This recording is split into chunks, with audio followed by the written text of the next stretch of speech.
Imagine if you could master the most important equation in accounting in just a few minutes. That's exactly what you'll learn if you watch this short video. In just a few minutes, I'll explain what the accounting equation is, what the key components are, and I'll walk you through 3 examples of business transactions and how they flow through the equation. Hi, my name is Brian Feraldi. I'm a financial educator with 20 years of individual stock investment experience. Now, the most important equation in accounting is quite simple. It's what the business owns equals what the business owes to others. At its core, this is the master accounting equation. However, accountants use slightly different words to express this equation. The word they use for what the business owns is assets, and what the business owes is actually broken up into 2 separate words. The first is called liabilities, and the second is called equity. Now, the master accounting equation is expressed on a financial statement called the balance sheet. And the balance sheet has each of those 3 major components laid out. Assets, which is everything the company owes, liabilities, which is everything it owes to third parties, and shareholders' equity, which is everything it owes to its owners. Now, assets are listed in order of liquidity, which simply means how quickly something can be converted into cash. Now, assets are broken up into 2 major categories. The first is called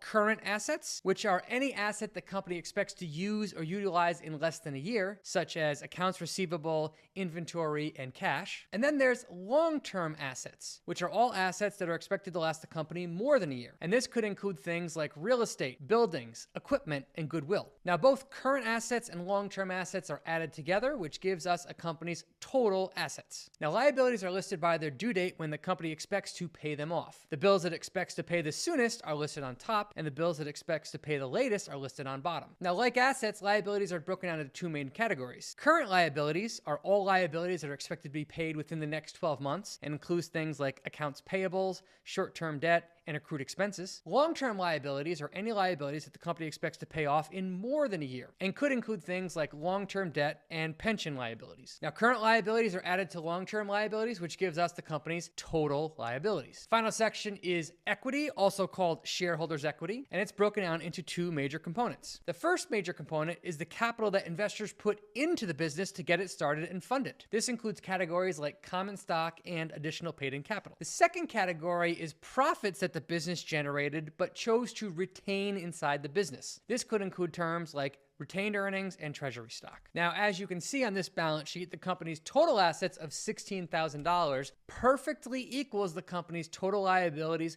plus equity of $16,000. Hence, this balance sheet is perfectly balanced and conforms with the master accounting equation. Now that you understand the layout of the balance sheet, let's see how some simple transactions impact the balance sheet to ensure that the master equation always remains in perfect balance. Let's start by looking at Best Coffee Company's inventory, which is currently $1,000. Let's say that the management feels that its inventory balance is too low and it wants to double that number to $2,000. So it chooses to buy $1,000 in coffee beans to add to its inventory. Now, the company chooses to pay for that inventory by using cash on hand. So to perform this transaction, we would simply subtract $1,000 from the company's cash on hand, which would bring the cash balance down to $1,000. But then we would add $1,000 to the company's inventory, since we use that cash to buy coffee beans. That would raise the company's inventory balance to $2,000. Now, the net result of this transaction is that cash goes down,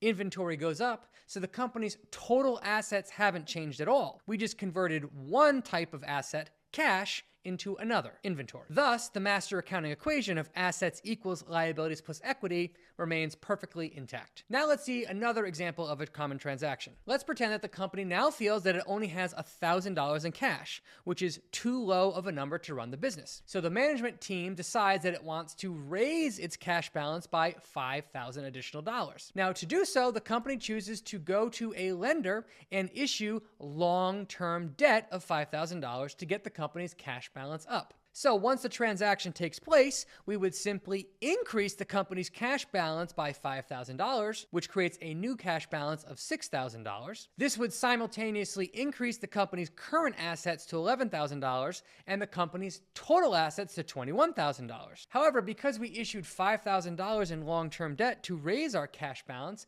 we have to increase our long-term debt balance by $5,000. That brings our new total liability balance to $9,000, which, when we add to the company's equity, brings now our total liabilities and equities to $21,000. Thus, the master accounting equation remains in perfect balance. Let's see one more example of a transaction that is slightly more complicated. Let's say the company operates itself and manages to generate $2,000 in sales of coffee. Now, this business just so happens to have a 100% markup on its inventory. So while the company generated $2,000 in sales, it only had to give up $1,000 in inventory to generate those sales. That generates a $1,000 profit for the business. So how do we change the balance sheet to account for this? Well, to do so, we would first increase the company's cash balance by $2,000. This is the cash that was generated from selling the coffee. Next, we would have to decrease the company's inventory balance by $1,000. Since generating that $2,000 in sales required us to use $1,000 in inventory. The net result of that would be to increase the company's current assets by $1,000 to $12,000 and the company's total assets by $1,000 to $22,000. However, we now have to account for that profit. And the way that we would do so is that we would increase the company's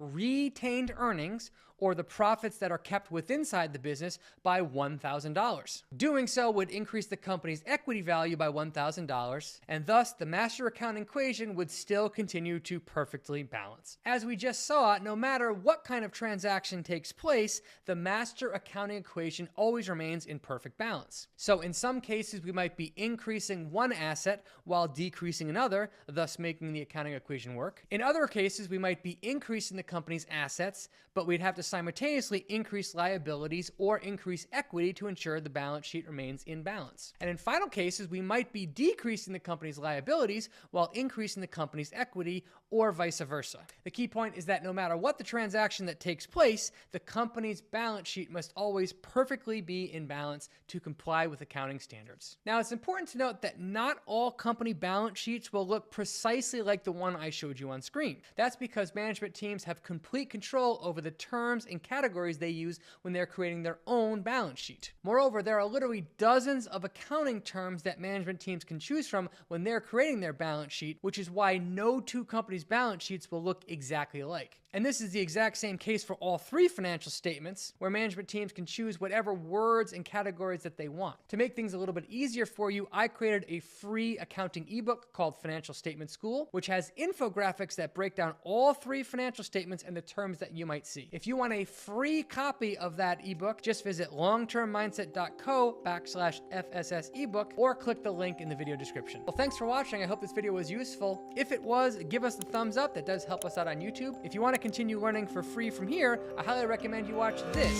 video next.